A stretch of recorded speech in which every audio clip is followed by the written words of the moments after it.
This webinar is the next in a series of webinars running this week, which are focused on getting the tourism businesses safely back to work.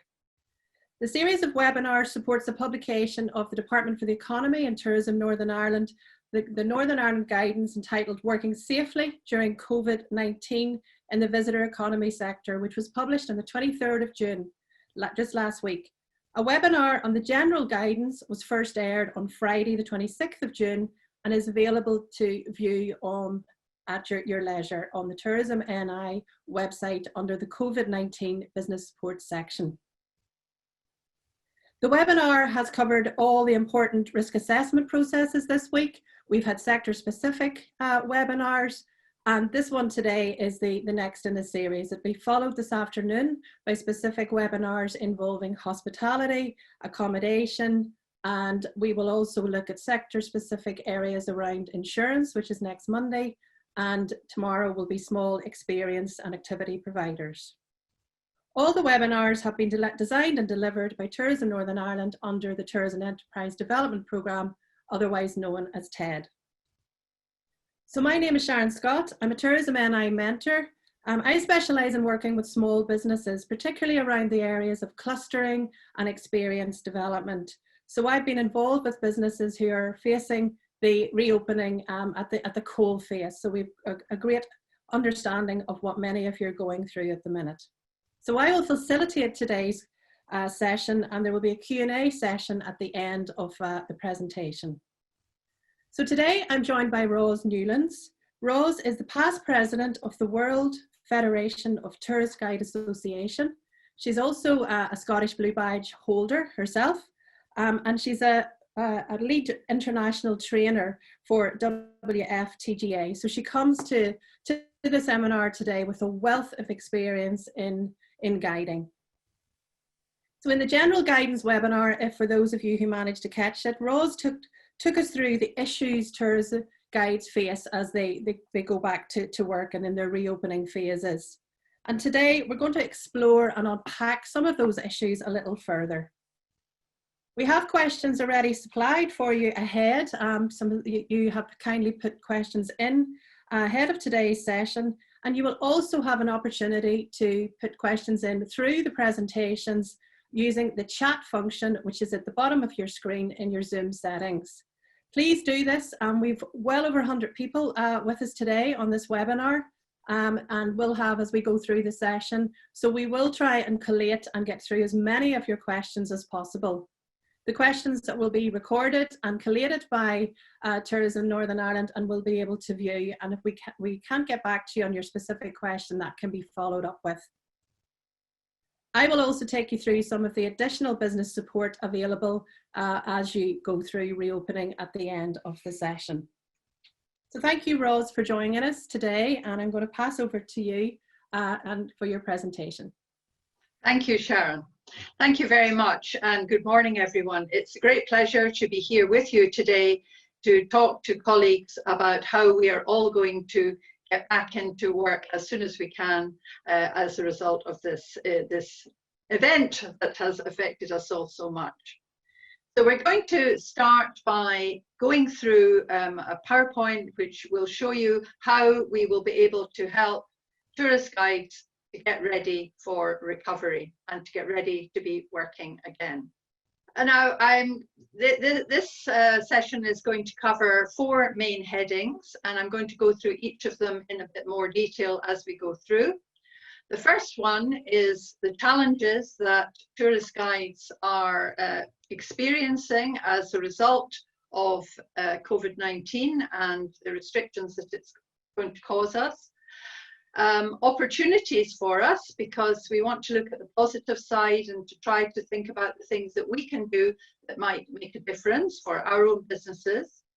We're going to have a look at some protocols for tourist guides, and these protocols have been written by tourist guides for tourist guides throughout the UK. I'll explain a bit more about that later on. And then I'm going to have a look at the checklist, which will basically be taking us through the customer journey. So how we interact with our guests on a tour of any kind and what we would have to do at each stage of that. So we're going to move on now to, first of all, have a think about the challenges that we might face. I have a number of slides, as you'll see, with pictures of guides guiding.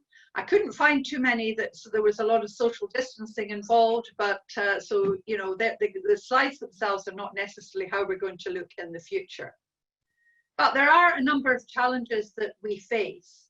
We know that there will be fewer overseas visitors, certainly in the short and maybe medium term.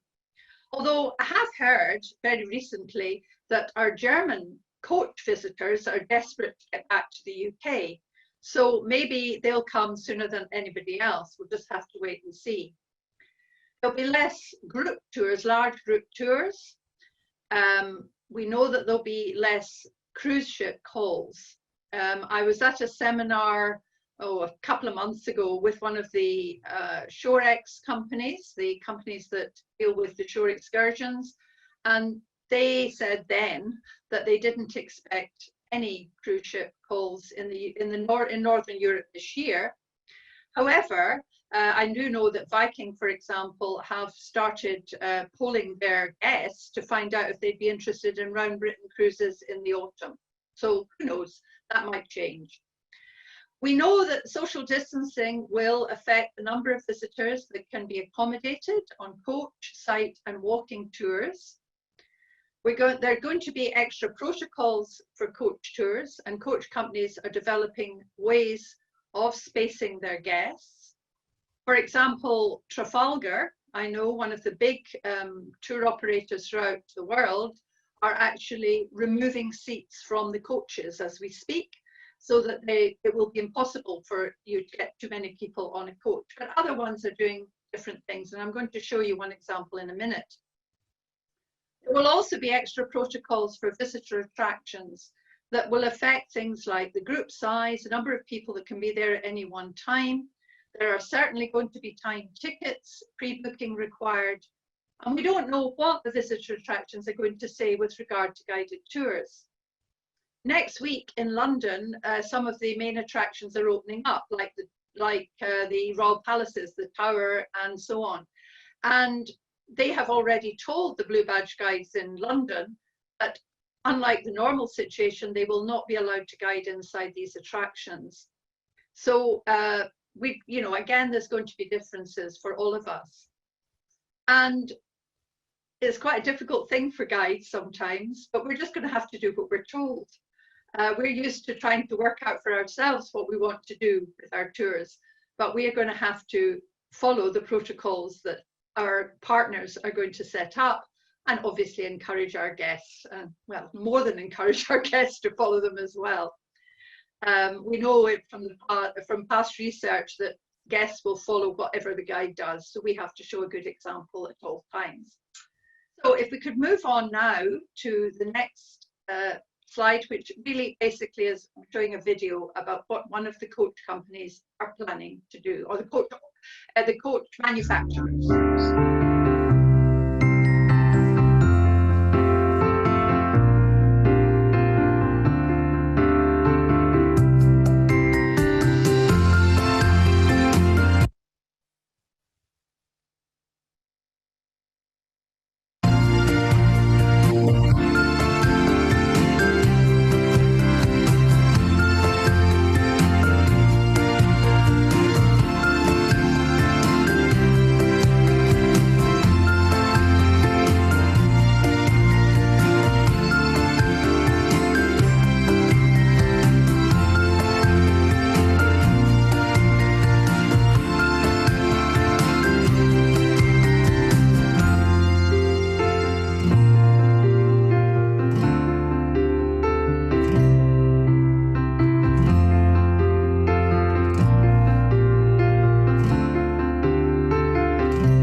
So as you can see, that particular company, whom a lot of you will know, Van Hool, who are one of the big coach makers, they're showing what they're planning. And in other coach companies are doing similar things, and I'm going to come into that a little bit more when we go into the customer journey, because that's how it affects us as guides.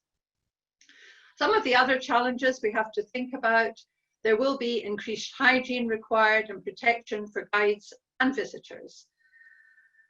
We will have to adapt our guiding skills and our tours to account for personal protection and social distancing. We'll have to think a bit about how we actually work as guides. We were asked a question about first aid, and I had a little look at that, and there is information available, but the main thing is to be aware of the risks to yourselves and others, keep yourself safe, gloves, masks, sanitizers, and keep yourself informed and updated. And I would suggest that you contact the people who provide your first aid certificates to check exactly what their advice will be. And if your first aid certificate requires renewal at the moment, then again, there'll be arrangements made for you to do that safely and appropriately. And the other thing that might affect us is that there's going to be more of a requirement for cashless payments. And this may affect us in different ways, possibly not for our main fees, but maybe for other things that come into a tour. But again, I'm going to come back to that later on. So I had a little look at the UNWTO, that's the Tourism Organization, World Tourism Organization, global guidelines for restarting tourism. And it's a big document. You can look at all of it if you wish. But I had a look at the one part of it that I thought particularly affected us as guides. One of the things that they are talking, some of the things they're talking about is that there will be a need to develop segmented and sustainable products focused on nature, rural areas and culture, ecotourism, small group or individual tourism, and history. Now, these are all things that we as guides are involved in. So this gives us opportunities to create, to introduce storytelling. I'm not sure if we need to introduce storytelling, because I think that's what we do anyway, but it's good that it's part of what they think is important. Create personalized and small group tours and packages. So again, we may have to think about the tours that we are offering. And even if we're working with an agent, the agent may not be in Northern Ireland. They may not know a huge amount about our particular area. We could help with that and with developing new things. And to incentivize domestic tourism, short trips and visits to nearby destinations, certainly in the short term. And again, there are opportunities that come from all of these ideas and others that several people have thought about. Now, the World Federation of Tourist Guides Associations is going to be producing very soon some international guidelines which will overarch everything and will be available, I think, in the next couple of weeks. But in general, they are pointing out that tourist guides are actually probably becoming more important, because we will help give confidence to potential visitors, because we follow clear health and hygiene protocols. We'll be able to help facilitate safe visitor flow. We'll be able to enable, perhaps even enforce social distancing, and remind of and encourage health and hygiene requirements for our guests, and basically enhance a quality visitor experience.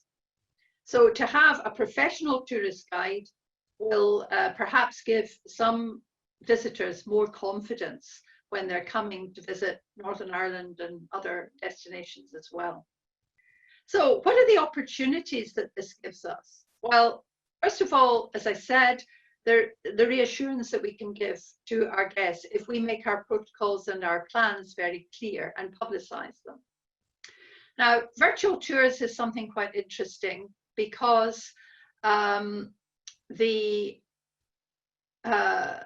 number of guides, associations and organizations have started providing virtual tours, and they do them in two ways. One is just to whet the appetite, to encourage people to come when they can come to the destination. And some guides in London, for example, and other parts of the world, are actually doing paid virtual tours. They're getting paid a little bit for providing virtual tours. In Scotland, for example, our association has done a number of promotions, and these are free, which have been shared on social media for about different events that could take place. There's one coming up soon on Robert Louis Stevenson for his birthday, and guides throughout Scotland have been making tiny little short videos in their own area associated with Robert Louis Stevenson, and then they're getting all pooled together for a publicity thing. We did one earlier in the year, in March, I think it was, for Tartan Day, and on that occasion, it got thousands and thousands of hits on social media. So it was a good promotion for the guides. I've put a link there for a course that is being run by some of the trainers of the World Federation, which is open to anybody who wants to register. It is, you have to pay for it, but it explains a lot more about virtual guiding. We can also develop walking tours for small groups, locals and families, again individually or in cooperation with others. And again, this is already being done in various places, and I'm sure is already being done in Northern Ireland as well. And working with our clients, the tour operators, to suggest new sites and attractions to take visitors to avoid crowds. When I was at the meeting with the cruise company, they actually specifically asked the guides to help to think of new destinations for next year. And they asked us to send in our ideas of places we could take visitors, because not everyone, for example, would be able to go to, in our case, Edinburgh Castle. In your case, maybe the Giant's Causeway or the Titanic or something like that. So again, this gives us an opportunity that we could take up.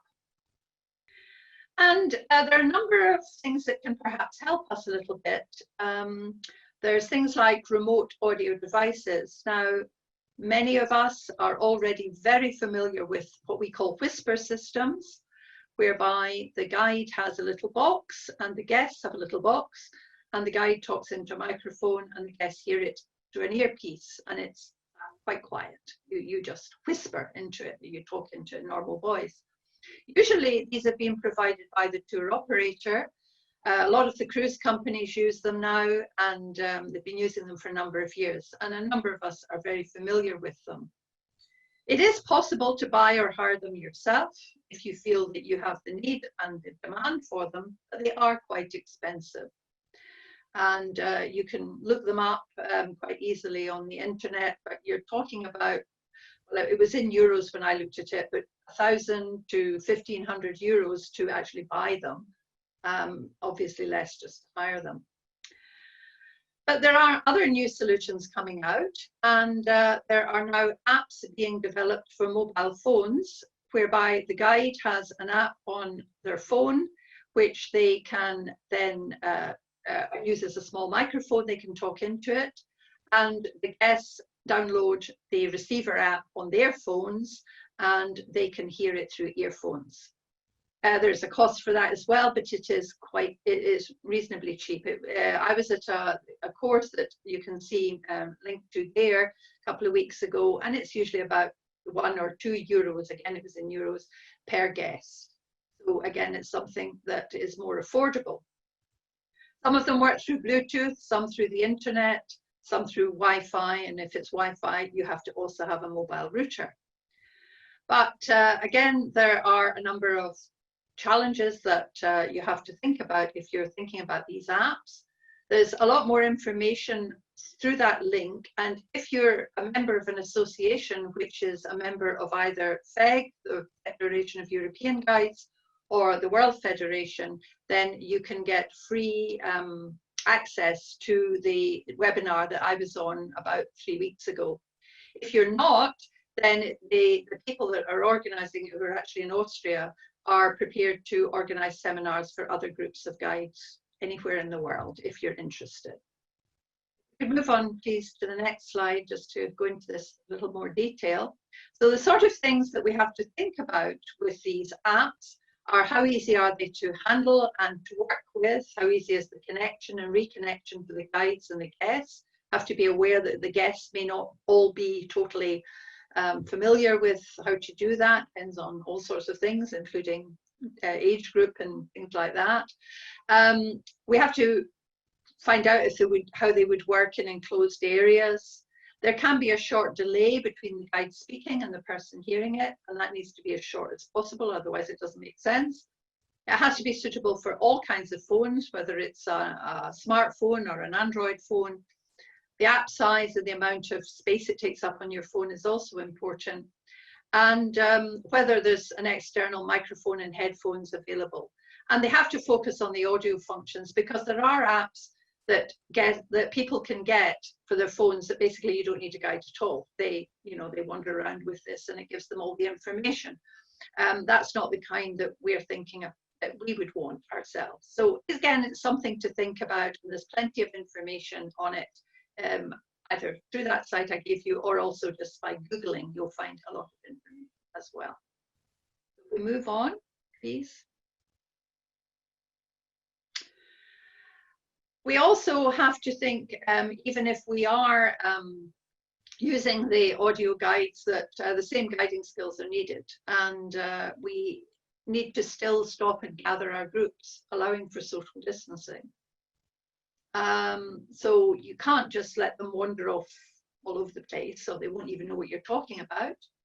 And there's different things that you can use it for as well, to reiterate the safety as you go, etc. And this applied to the whisper systems before, and would apply also to the apps in the future. So again, I'm now going to go into the detail of the protocols for tourist guides. Now, as I said right at the start, these protocols were written by tourist guides for tourist guides.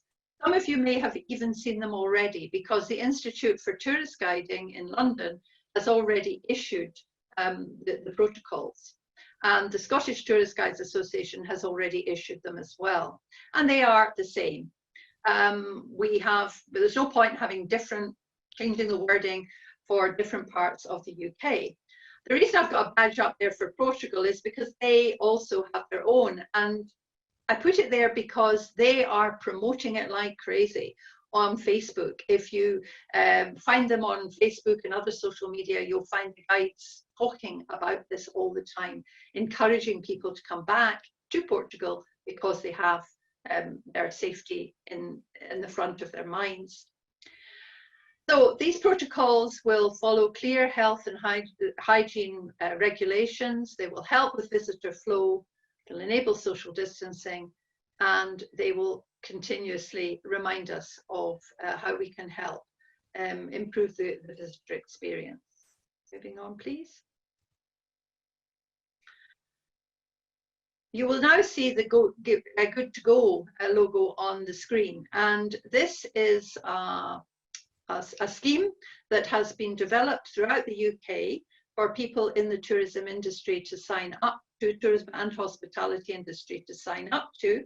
And you can it is open to you as guides, and you can get more information about that from Tourism Northern Ireland through Cathy McCormack. But in order to get any kind of badge, you have to follow the protocols that are established for your industry and the general guidelines that have already been issued. We need to be aware that our public and professional indemnity insurance already requires safety briefings by guides, and this will be enhanced by the COVID-19 requirements. So we need to be very much aware of that, because it could affect our insurance. Not if the guests don't obey, because they do have responsibility for themselves, but we must tell them. That's the important thing as guides, and model it ourselves, do it ourselves. We move on now. We'll just go through some of the protocols fairly quickly, because you will be able to read these at your leisure and to have another look at them. We wear a badge because people want to know who we are. We need to make sure that we are totally up to date with the current protocols, in your case for Northern Ireland. They change all the time, so we need to keep ourselves up to date with exactly what's going on. And we need to be in a position to give the guests advance notice before the tour begins. I'm going to come into that a little bit later on. We must maintain our own social distance between ourselves and the clients, and we need to be aware that when the group contains people from different households, we have to encourage them to behave in the appropriate way as well. There's the link now to the current situation in Northern Ireland, the current guidelines, so you can keep checking that. You have to also consider that when you're thinking about the maximum possible group size that you can have, because that will depend on whether you're inside or outside and what is currently allowed in where you're actually guiding. Obviously, we won't be shaking hands like we might normally do, or any other physical contact with the guests, and we will apply rigorous hygiene practices ourselves, drying our hands, cleaning our hands, using sanitizer when we can't actually wash our hands. Now, if it's required by government guidelines, or if we feel that it's something that we want to do through our own risk assessment, or something that is required by someone we're working for, then we will be wearing a face covering or a visor, whatever is appropriate. And that again is down to our own risk assessment and also what is required. If it's required in public transport, then it's going to be required in a coach. Whether it's going to be required outside, we don't, at the moment it's not required, but it could give reassurance if we were doing it. And it will also depend on the culture of the clients, because in some countries, as we know already, they wear face masks and have done for a long time. We have to know the obvious things like where the toilets are and so on, and that might seem pretty obvious, but actually it's not obvious at the moment because they're not all open. So we need to find out where they are that are actually available, and that's not the same as in the normal situation. And I've talked already about the remote audio devices, so we don't need to say much more about that. Now, we are experts in where we go. So we need to make sure that we're fully aware of exactly what the sites will require and comply with them. And that means a bit of advanced planning and checking. We're also very familiar with where the normal crowded areas are, and we'll do our best to negotiate them or avoid them if we can.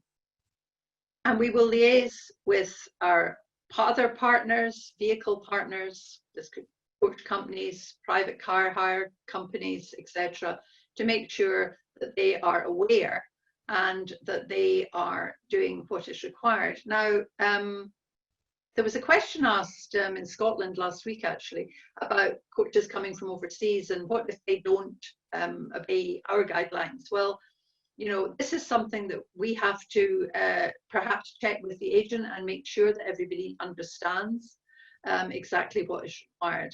I don't think it's terribly likely it will happen, because the guidelines around Europe are going to be pretty much the same anyway, give or take distance and so on and so forth. So we're all in this together anyway. If you're a driver guide, then you are responsible, of course, for your own vehicle and to make sure that you're following all the regulations and all the cleaning and other requirements. And you will have things available for the guests, including hand sanitizers, paper towels, that you'll use face masks yourself, and perhaps have some disposable ones just in case your guests don't have them with them. So how's all this going to work in practice? Well, what I thought might be a good idea was to unpack the protocols and look at the customer journey and think about how we work as we go through a tour. And we meet guides in different places. We might meet them at a hotel the first time, we might meet them in the street, we might jump on a coach that arrives from somewhere else. There's all sorts of different things that might happen. So we need to think about what would happen in each situation. So starting off prior to the tour, before we even start, we know we've got a tour, but we haven't done anything yet. We know when it is, and we know where it's going. We might not know where it's going, but we're going to find out. We've got to check the group numbers, first of all. Is it feasible? Is it within the current government guidelines? Now, in normal tours, in normal circumstances, I would recommend that no more than 15 guests are advised per guide. And most insurance that I've ever seen specifies no more than 20 for a walking tour. However, in this situation, the numbers might have to be less because of the need for social distancing and also because of rules within your own area. You know, you can only have so many family groups, so many people from different households in one place at one time. And the coaches, well, they're likely to be probably only about 30%, maybe 50%, but I think more likely 30% full at any time. So the numbers are going to be less. We need to check the itinerary carefully to allow for current opening rules and advanced ticket requirements. And we need to perhaps think about there might be more time needed. The agent might not have thought of that. It's going to take longer perhaps to get through an attraction because we have to split the group up, and there might be specific arrival times there will almost certainly be specific arrival times that we'll have to stick. We also therefore need to liaise. I'm assuming now at this moment we're employed by somebody. We need to liaise with the agent to check all is in order, what will be provided, whether there's going to be audio guides. Also check that they are contacting the guests in advance to advise them what will be required and what to expect on the tour. Ask if face masks will be provided or advised for the guests. This could be through the coach company. It could be they send you a box. I don't know. This is things that we're going to have to look into. We have to check any seating plan, because if they're going to get on a coach, they're not just going to be able to get on a coach willy-nilly as they used to. They're going to have to get on in a specific order. There's probably going to have to be a seating plan. And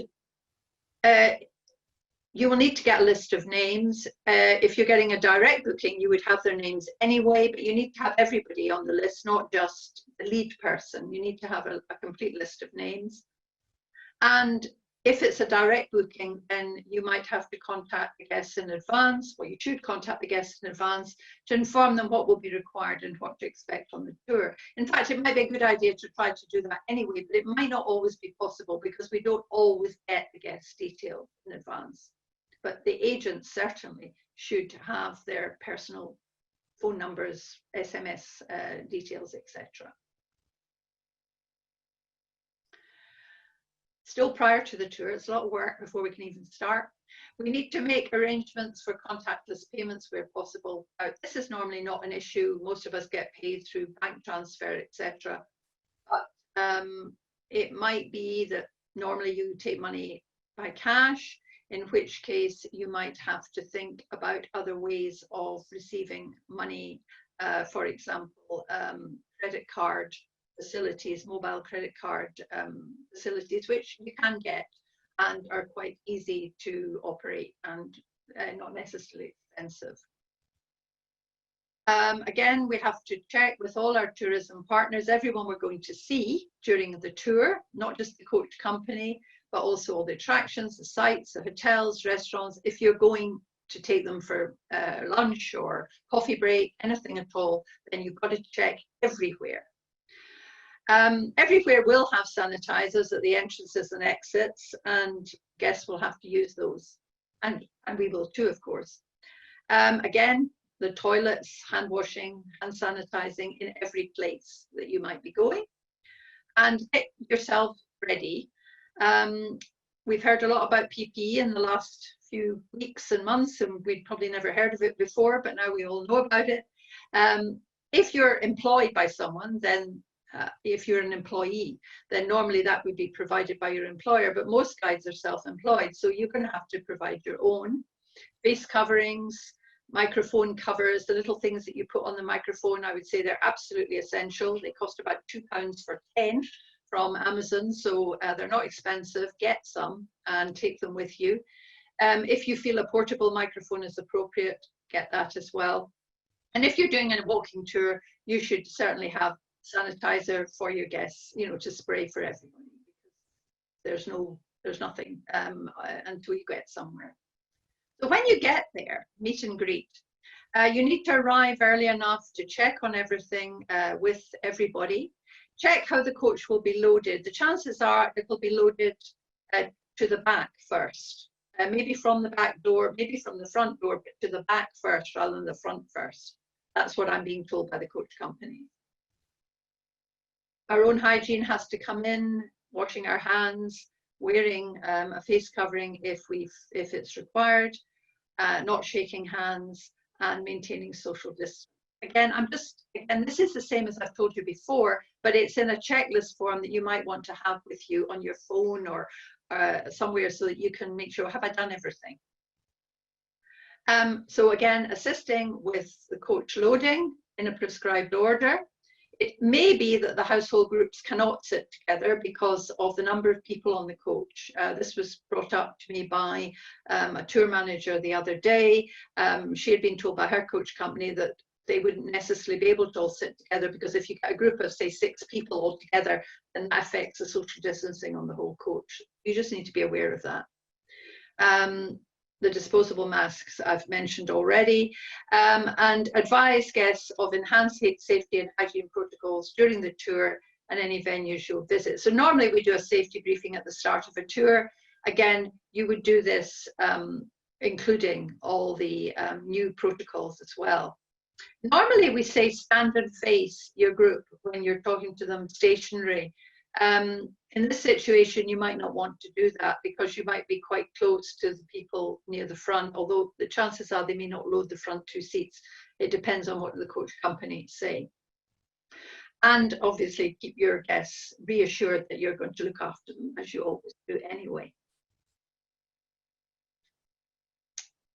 And then during the tour, again, we need to make sure that the social distancing is maintained at all times, that we wash our hands and encourage others. Appropriate means for voice amplification. At the moment, we're being told the projection of the voice is not advised in lots of situations, for singers, for actors, and that's something that we do normally all the time. So again, this is quite important. Avoid crowded areas and calling ahead to make sure that everybody knows that you're coming and when you're coming.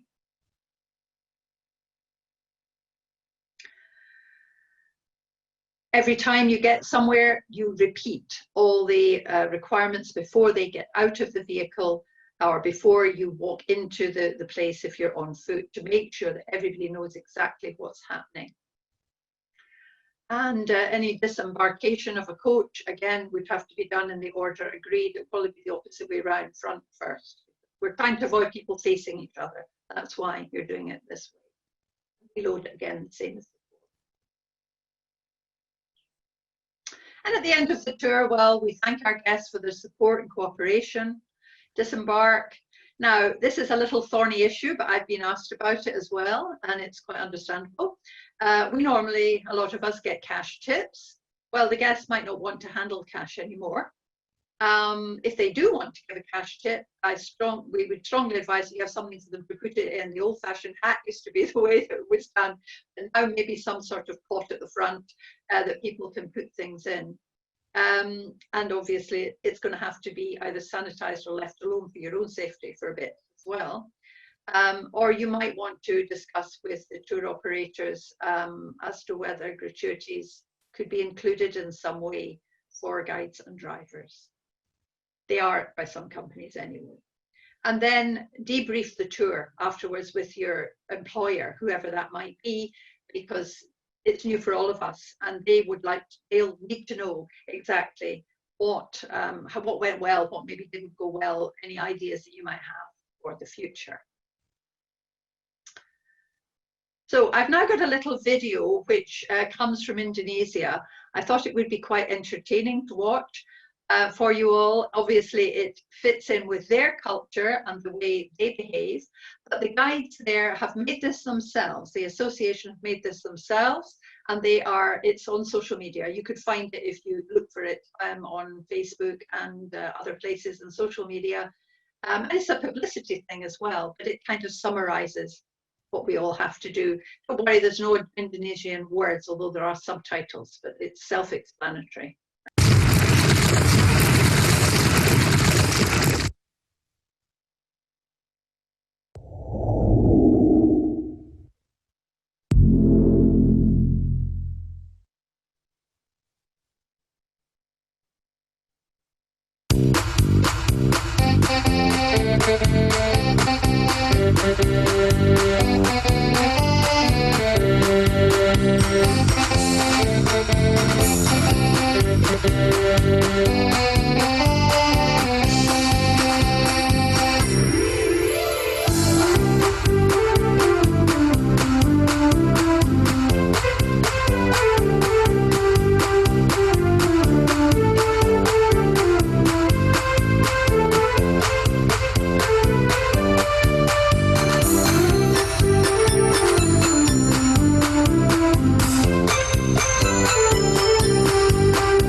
Kota Semarang siap menyambut new normal life.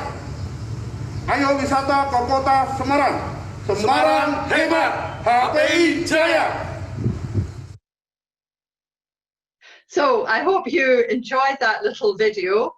As I said with it, we're all in this together throughout the world, and there are lots of ideas out there. Get in touch with anyone around in the UK, around the world. You'll find that particularly the associations are busily doing all sorts of things to help us all to be ready and to be, as we've said before, good to go. So back over to you now, I think, Sharon. Yeah, thank you, Ros. That was very interesting, and lots of information coming through there for the guides in Northern Ireland. So thank you so much for that. We have had quite a few questions, as I've said, coming through before the webinar, and also some coming through during. So we'll try and cover off some of those. There's a lot coming through about the social distancing issue, Ros, and obviously we have to operate within the guidelines, and it's recently in Northern Ireland come down to a metre. And that obviously affects the ability for group sizes. And you've talked about the group sizes already. And I think people are looking for just confirmation and a bit of confidence on achieving that all important 1 metre And again, as the guidelines say, where possible, when they can, it has to be at that meter. I think we all realize that 2 meters is still at the, you know, at the better end of it, but at times we have to do it. It's just sometimes when that might be, 1 meter might be more effective. Yeah, I mean, I think, again, as I said before, 15 is the absolute maximum that I would ever take on a walking tour, even in normal situations. And perhaps now it has to be a little bit less. However, if you're in a coach, you might have maybe 20 people in a full-size coach, I reckon, just get, you know, what people are saying from the coach companies. So you might have up to 20 that you have to take out of the coach and take somewhere. And the chances are you're going to have to split that one down again when you actually get somewhere. So some of them might have to go and do something, go and have a coffee, while others are going in. So a lot will depend. And also it depends on how many different households are involved as well. So again, you're going to have to find that out in advance, and whatever the requirements are. And it's something to decide before you start, not afterwards. One of the things that I mentioned about walking tours and things like that is that there are possibilities of, for example, people booking for walking tours in advance through systems like Eventbrite, which is throughout the UK. And our guides certainly have used that here in Scotland. And you would limit the numbers before you even start. You say, well, we can only take 10 people, 20 people, whatever it is on this particular. It just depends on the circumstance. Okay, thank you, Ros. And you mentioned also in your presentation about the importance of collecting names and details, and that's obviously from a good customer service point of view. And there has been a question, and we may have to get this referred to for specific advice, and there is guidance on this available at the minute. That is there an onus on guides to collect that information, and it's in relation to the whole track and trace issue.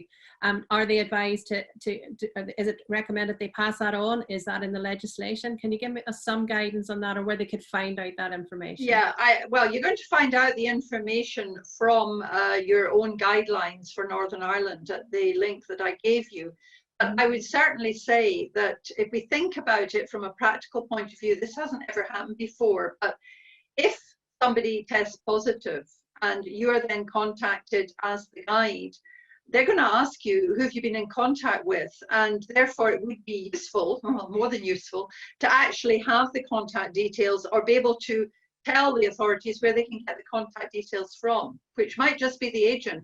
It might be that they don't want you to have their contact details, that they're doing it, but you're going to have to know possibly where they are going to be available, because you might be asked for it, apart from anything else, just from a simple point of view of you might test positive and who have you been in contact with.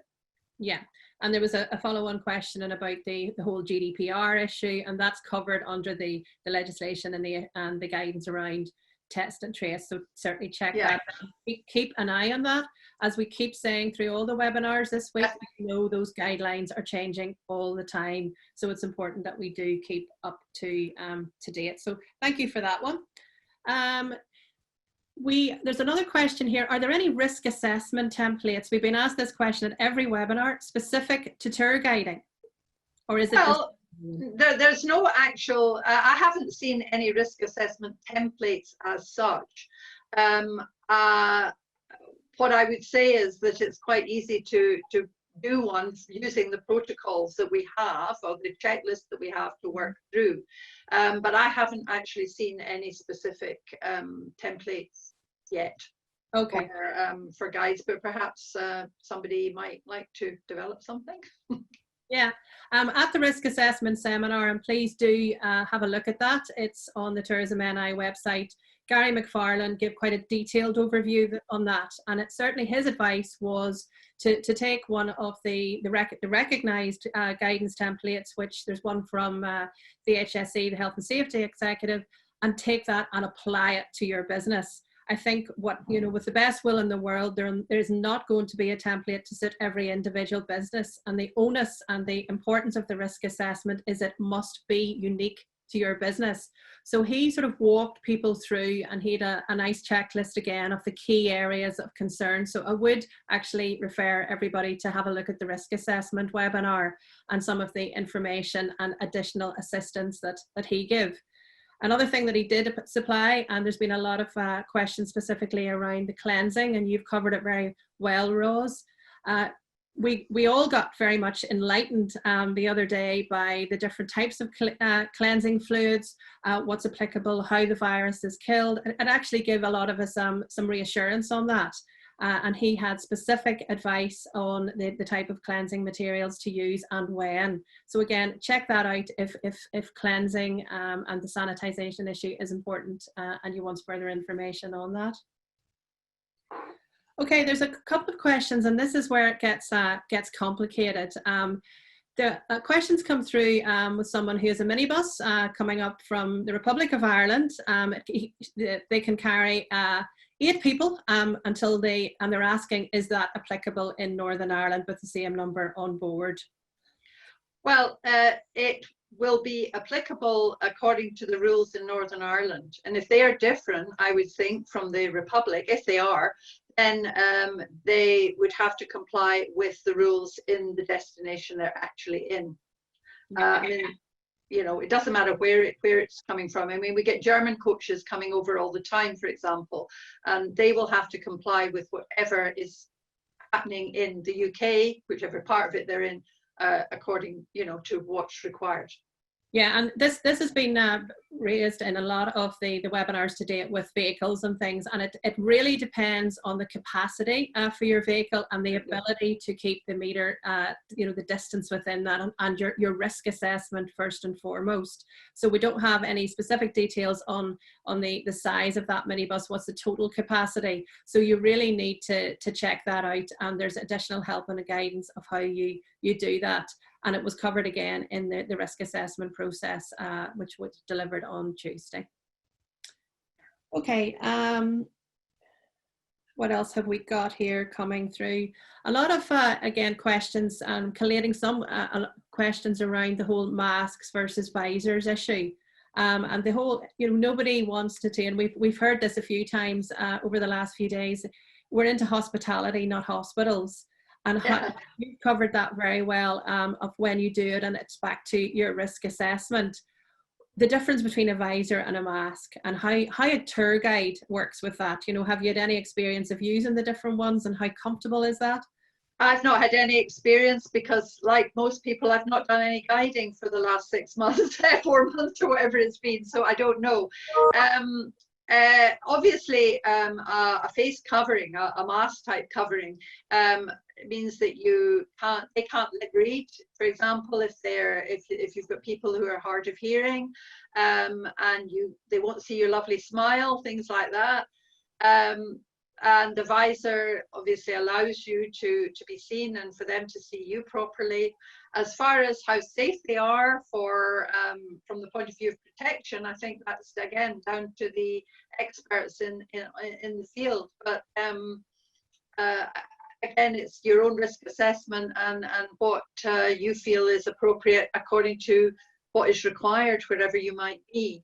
I mean, the guide in Indonesia had both. I noticed he was also taking everyone's temperatures, which we're certainly not asking guys to do here at the moment. But it's hard to say. I don't know the answer to that. I think that's down to the experts, really. Yeah, and we have just you mentioned there the whole issue of taking temperatures and how that's doing. And this has come up again in the webinars, and businesses are doing this if they feel that's important to the risk assessment, and also if it gives insurance and reassurance to their guests. But there is no requirement to do that at the beginning of the tour in terms of legislation. It's entirely up to how you take that forward at the minute. Mm-hmm. Yeah, and yeah, you know, like all these things, it could change. You know, like everything can change all the time, and we'll all get experience, hopefully, when we've got some visitors, that we can see what works well for us as well, you know, so that's part of it too. Yes, I know when the seminar involving small accommodation B&Bs there was a lot of questions and issues around the whole idea of temperature checking, and many felt that it would be the reassurance to both them, because you've got an interest for yourself and your staff protection as well as your guests. So some of them are certainly looking to do that if it's appropriate and if it's applicable to your business. So it's something to think about and take forward in your risk assessment process. And also you need to be aware then, if it is happening at places that you're going to be taking guests, you need to tell them that that's going to be happening. I think that's very important. It doesn't suddenly happen that they're not expecting it. Yeah. This again has been a common question through the webinars over the week. Specific advice on what to do if a guest falls ill. If the worst happens and a guest falls ill during your tour, what should a tour guide do? Well, as we would do in any situation when somebody becomes ill, we have to get medical help, and it depends on the type of illness or accident or whatever that has occurred. If they and we suspect that they may have contracted the virus, and they're going to have to follow, you're going to have to help them to follow the requirements that exist at the time, which would be to isolate, to get a test, etc., etc. And it could be that they have to stay in Northern Ireland for longer than they planned. You know, again, it will depend on what the guidelines actually say. But your role as a guide is to help them to do what is required. So in other words, you know who to phone, you know the numbers, you know who to contact. You know, you would inform anyone you have to inform. That's your job, and then the medical people have to deal with the rest. Yeah, and certainly again, the whole idea of isolating from the rest of the group as soon as possible. Yeah, exactly. That's an issue. Yeah, and obviously you would try to arrange that as quickly as it can be done, you know, to help that to actually happen. And certainly Gary in his risk assessment webinar to actually ask people to consider that as part of their risk assessment. It's one of the huge risks that you will face as you start to reopen and go back to business. So really think carefully of how you practically would do that as a tour guide, given that you're your own, you've got other guests to look after. Think that through and actually have that set out in your risk assessment. And then it's something that can be adapted. I know the advice on the risk assessment process was at least once a week to sit down yourself, also with any members of staff, and talk it through. Keep looking at it, keep it updating, keep thinking about it, see what works well, see what works well in practice, because as we go through the weeks and months ahead, we will find ways to do things more effectively, more efficiently. So that was certainly Gary's advice, was to sit down once a week, take your risk assessment out and go through it line by line. Is this working? How can I improve on that? Also, you've mentioned it, Ros, back to the whole idea of going back to the customer. What did they think? And actually bringing that into the risk assessment process as well, taking on your customer issues, what's worked, what they thought, what you could do to improve all the way through the process. Yeah, and I think, I mean, normally we would, you know, often have some type of questionnaire at the end of a tour. We would have in the past handed them out, perhaps. We won't be doing that. I didn't actually mention it very specifically, but as little paper as possible is very important. So you wouldn't be giving out maps, probably. You wouldn't be giving out questionnaires or anything, but there should be some way electronically for people, or directly even, to give you feedback on how they felt, and this has to be part of that. So it has to be added to your feedback at the end of tours. We've got a question in for someone who's operating a boat tour.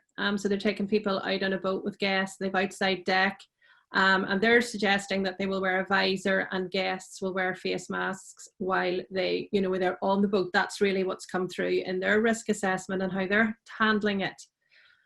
What happens if they don't want to wear a mask? We're not able to enforce that. And I think the answer is no, you're not, as long as we have informed them beforehand on the day of the trip. So if you've asked them that will be protocol, what happens if they choose not to do that? Well, again, I mean, it's very difficult for you to enforce it because it's not a legal requirement. If it was a legal requirement, as it maybe on public transport, for example, then they would not be allowed on if they didn't do it. But if it's not a legal requirement, you really can't enforce it. You can only advise it. Mm-hmm. And I would have thought it's pretty unlikely that people wouldn't adhere to it. And certainly I would strongly advise, if you are doing that, that you actually have disposable masks available, so that they can't have the excuse reason, well, I don't have one, I didn't know. You know, you can get the little boxes and take one. Okay. There's a question in around here, and it's specifically around insurance, which mightn't be your particular field, Ros. And I know that we have a webinar coming up on Monday, next Monday, on insurance specifically. And there was a question around specific issues around how insurance is affecting, you know, the tour guide's insurance is affected. Have you any general comments on it? We will point people for expert advice to the session on Monday. Yeah, I would certainly go for the expert advice, but I would say as far as guides insurance is concerned, certainly our insurance, and I only know in detail my own insurance here in Scotland, which is provided by my association, and they require a safety briefing. You must have given a safety briefing, even before COVID-19, or you're not insured if something happens. So if you haven't told them to sit down on the coach and they stand up and fall over, then you could be liable. If you have told them and they still stand up and fall over, you're not liable. That's a so simple point. So what we are being told is that if we don't tell them about the requirements for COVID-19 and they don't and we don't obey them, then we would be liable. But if we've told them, then we are not liable. Our insurance might not be valid if we haven't given that briefing. That's really important. So we must give the briefing. Yeah. Tell them. And I know from my own work with businesses up around the Causeway Coast and around Strangford that the insurance companies are really looking for that robust risk assessment to have been carried out. And that's why throughout all this, and the guidelines themselves actually set it out very, very clearly, that you must develop the risk assessment. You must keep looking and revisiting your risk assessment process, and that is what the insurance companies will look for when they're assessing. And it's all down to what your you know, the bill will be as we go ahead. And we've heard lots in the press about the whole, you know, whether you're covered, you can be covered for the pandemic situation. So that's something, again, that I know in dealing with insurance companies and businesses, contacting insurance companies, the first question is, where's your risk assessment? Where is and show that and have it written out. A lot of people are doing that verbally. It's something that I know that's not been first and foremost in everybody's mind to the detail that's required now. But do check out the risk assessment webinar and take some help. And some of the colleges across Northern Ireland are also offering help through the councils, the environmental health. You can get assistance on how to carry out a robust risk assessment process. And there's a general template available through the Health and Safety Executive, and take that as your baseline. Yeah, and it depends how your insurance is organised. If you're a member of a tourist guide association, then you know, the likelihood is that they should also be carrying out a risk assessment for all their members, and then you can carry out your own risk assessment within that. And that's something that the associations that we have can help the individual guides with, so that not every single guide who's a member of an association has to, you know, reinvent the wheel. Try to do it collaboratively, because it's going to affect all of you, and then you can think about specific types of tours that you personally give, and then add or adapt a risk assessment accordingly. Okay, here's an interesting one, and it's down to, you know, just people, and it's the question's asked: if a guest starts coughing and another guest complains and asks the guest to leave the tour, what should you do as a guide? Should we make the judgment call on this? What do we do there? Well, that's a very interesting and difficult question, and something that we're all going to have to think about a bit. I suppose it depends on the circumstances. It depends where we are. Depends what's going on. I would certainly ask them to move away, if, out of the way for a bit. It could be that they've just got a frog in their throat or something. But if in doubt, if you really feel that they maybe are ill, then you're going to have to ask them to leave. But a lot of the time, it's probably not anything as bad as that. And it's maybe just about our normal people skills, disarm with charm, as we sometimes say in our guide training, and to try to diffuse the situation. Yeah. And it's a real concern as we move forward, particularly in the early weeks, as we get used to what is this new normal, and that conversation sort of has continued. And I know we've addressed the question about the need to self-isolate, and that obviously has ramifications then, not just in the tour itself, but in the hotel they're staying in, what happens. But you follow the protocol in terms of if someone takes ill on the tour. And also we talked about the need to collect the names and addresses, and how that protects you as personally, just as a normal member of the community under the test and trace, but you can at least provide the information and be aware and take a proactive approach to that situation. The questions asked, will the hotel let the group back in if a COVID case develops during the tour? That's something that you need to be aware of if they working with the hotel very closely on that. And it does seem to be a huge concern for tour guides who are thinking of real. Yeah, and I mean, you may, I don't know how much you heard about this, but in Scotland, the very first cases which occurred before anything else was really known about, way back in February, it was a conference, and they did have guides doing tours with them. And the tracing was done, it wasn't as organized as it is now. But in that situation, I mean, they did have to find out who everybody was, who everybody had been, that the guests that had it had gotten contact with, including the guides, and then all the people that the guides had been in touch with as well. So getting names, or making sure that somebody has not just their names but their contact details, is really important. It's part of your professionalism to be able to help, apart from anything else. Yeah. There's a group of questions coming through on the whole aspect of hospitality, offering tea, coffee, refreshments. And this has been brought up in some of the other webinars too, about the need to manage that very carefully, how that's sanitized, how that's delivered. Any tips or hints around that aspect of what is perhaps a normal procedure for a tour guide? Yeah, well, I mean, I would say the normal procedure is that you're taking them somewhere where they would get provided with coffee, etc., by a hospitality provider. We're not often in a situation where we ourselves are giving out refreshments, and in this, some people are sometimes, and in this situation, I think we might need to have a think about that one. Is it advisable? I mean, it's fine to have people could pick up, I don't know, closed bottles of water. Again, the outsides of them would have had to have been sanitized too.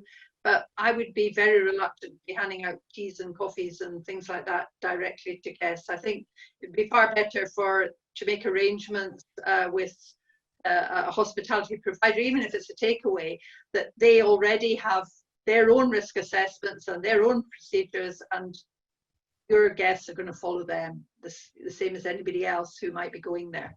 That's their profession. We have a different profession. I think in this current situation, I'd avoid getting into that if I could.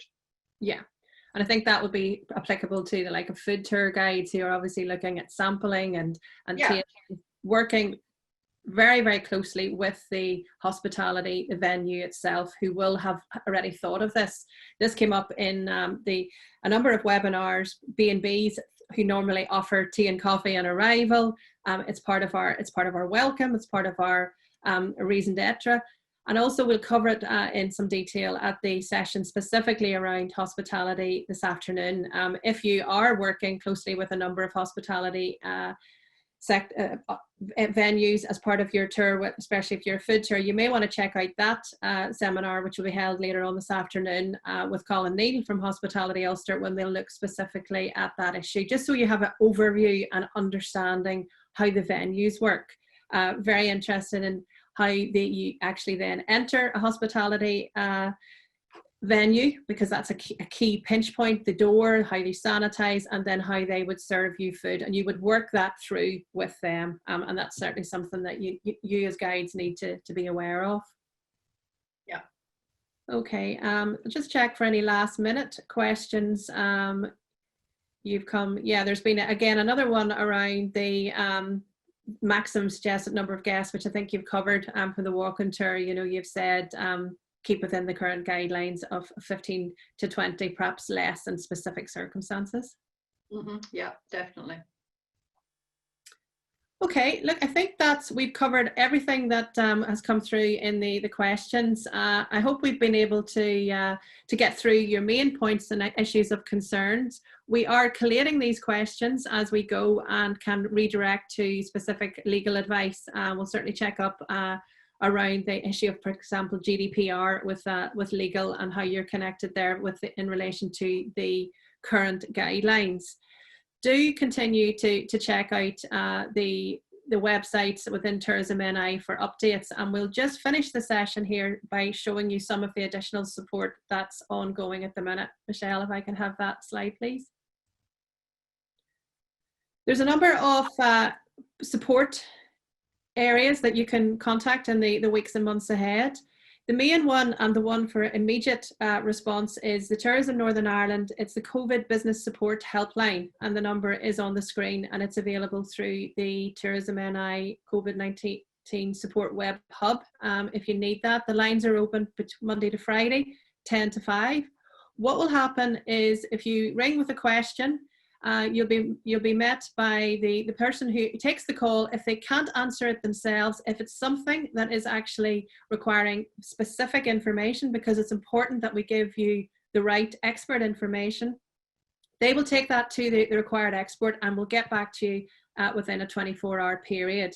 So we're trying to make sure there's a host of experts in behind the helpline operators to make sure that this information is timely and is correct against the current guidelines, which we know are changing all the time.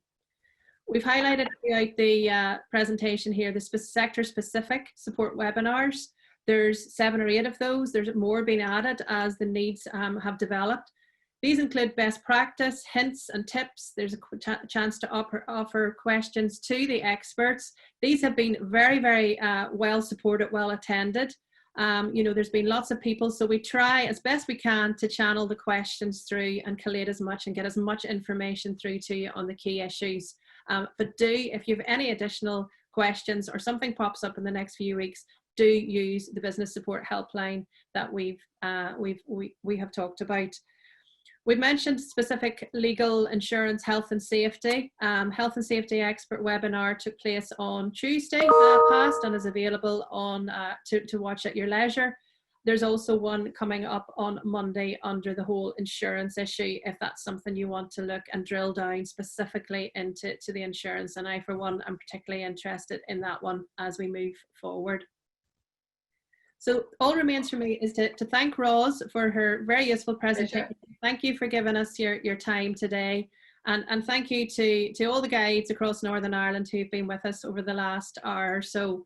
And good luck with your reopening as and when you take that step.